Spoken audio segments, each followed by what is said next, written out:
Hello everyone, welcome back to my channel, and I'm in here to do a story time, sort of like I promised you when I did my first video of my parents' secret, what's my name. So I'm in here to tell you how my name became an issue for me and how that situation is being resolved.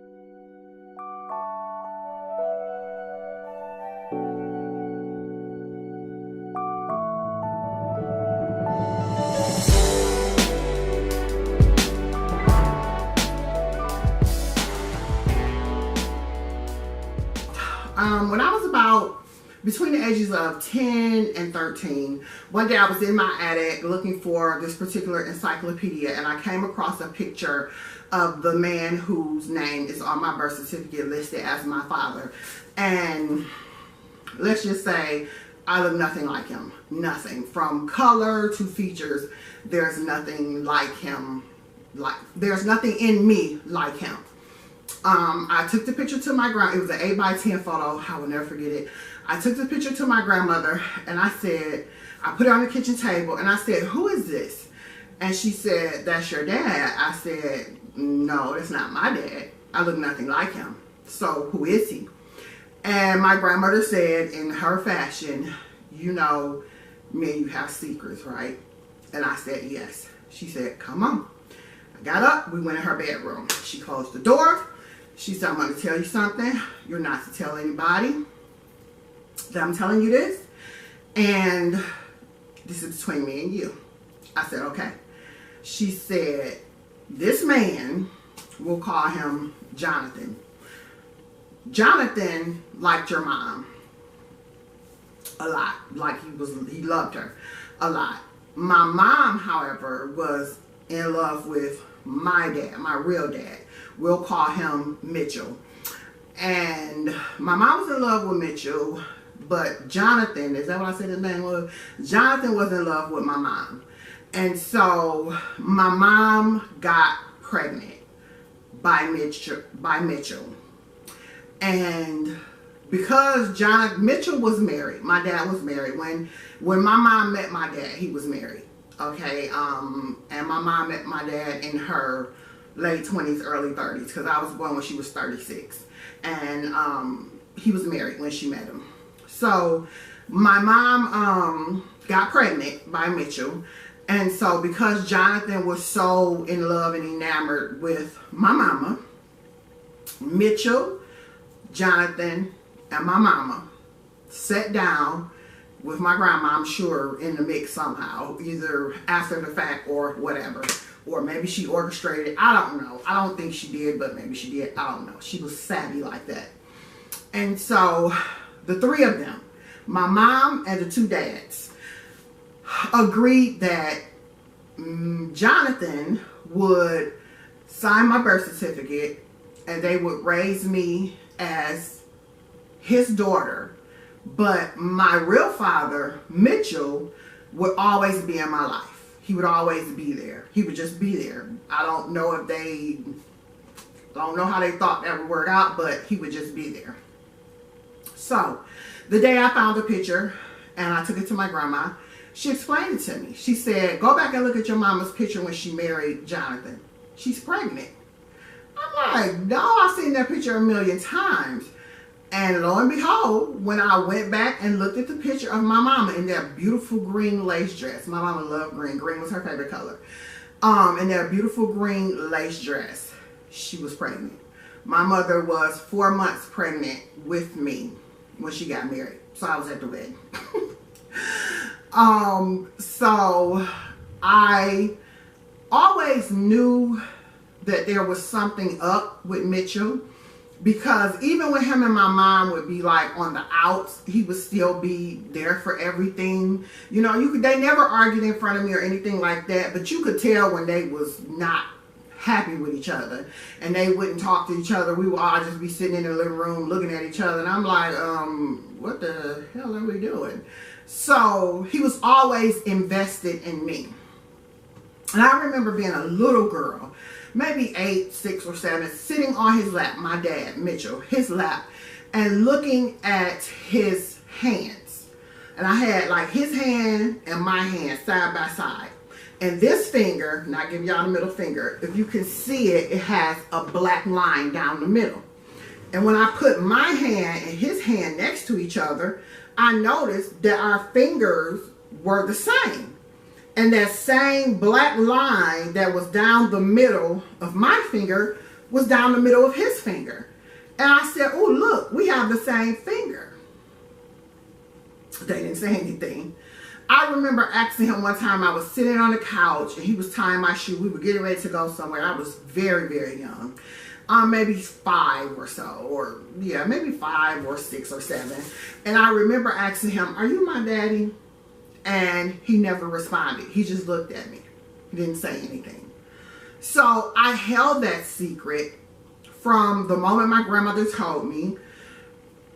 I was between 10 and 13. So let's say 1985 until 2005 when my dad died. However, prior to him passing, he bought me cars and all this. And I remember one day he took me to take my car to the shop. And I was sitting in the car and he was talking to the man about the car. And he said, yeah, my daughter's car is doing X, Y, or Z. And I said, I never told him. By then I was like about 17, because I started driving at 17. So I was about 17. And I heard him say, yeah, my daughter's car is doing X, Y, or Z. He didn't know I heard him because it was the summertime, the windows were up. He didn't know I heard him. And I'm one of them people, I hear everything. I'm very aware of my surroundings. And so I said, when he said daughter, I'm like, okay, you know, but you don't know I know. And so in 2004, my dad got hurt in a motorcycle accident.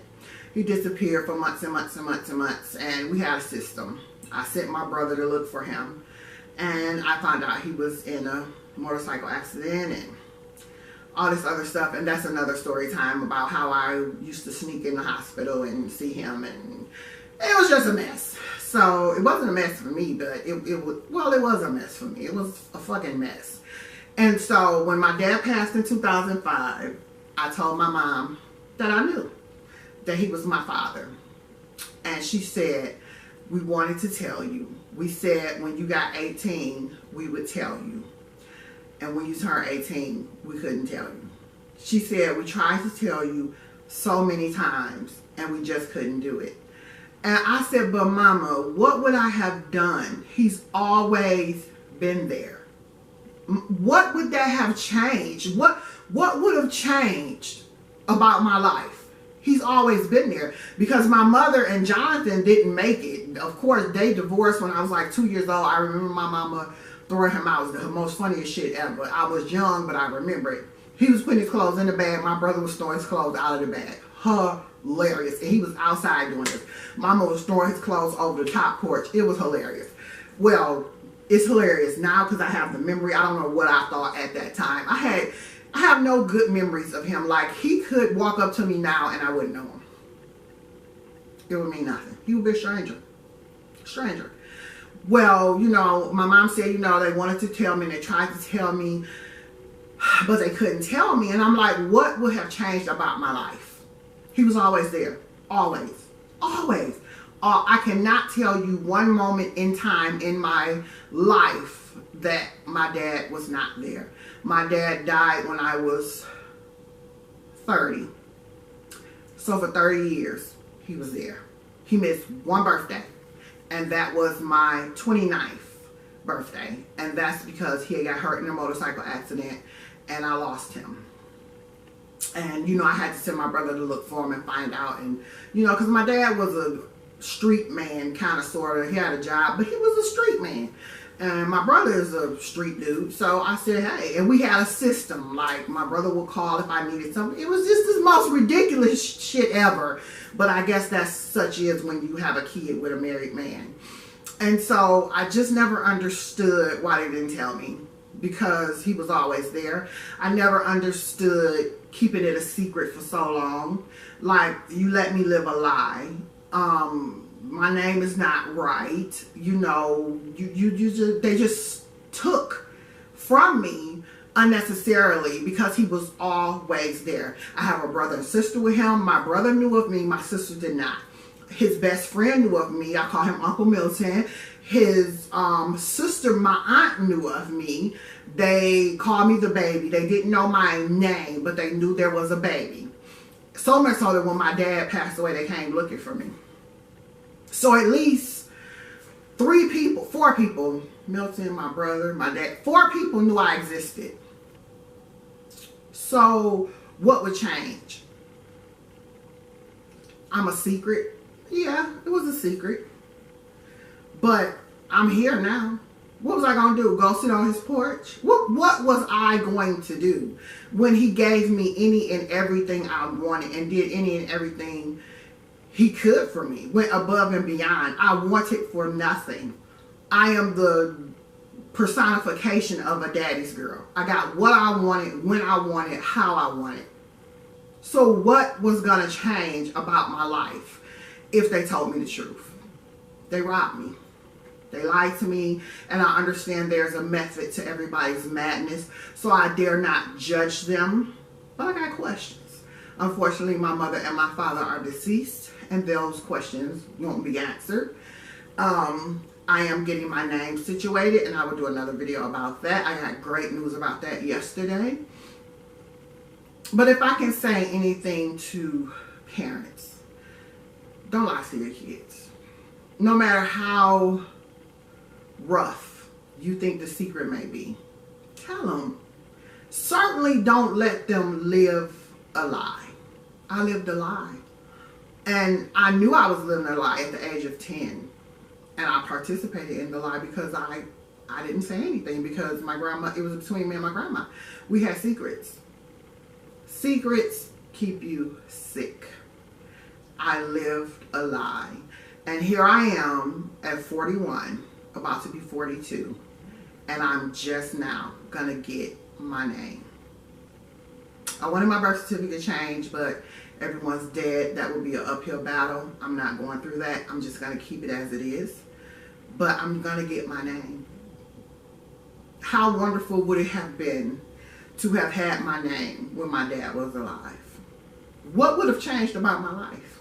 He was there. He was providing for me. He was taking care of me. Nothing would have changed. I would have just known the truth. Instead of going through my life as Tamika blah blah, when I'm really Tamika la la. Ridiculous. Parents, don't lie to your kids. Don't lie. Tell them the truth. Tell them the truth in a way that they can understand. Tell them the truth. That's the end of my story time. That is a part of my story. It's much more to my story. Maybe I'll share it one day. Maybe I won't. I don't know. But I will talk to you all in another video. Don't forget to click that bell on your way out. Subscribe if you haven't. Share this video because people need to know. Don't lie to your kids. Tell them the truth. Don't let them live a lie because it affects them. I am a grown woman still dealing with childhood stuff. That should not be. But it's being resolved, and I am actually moving forward, and I'm so happy that I am getting my name. Oh, thank you for watching, guys, and I will talk to you all in another video. Bye.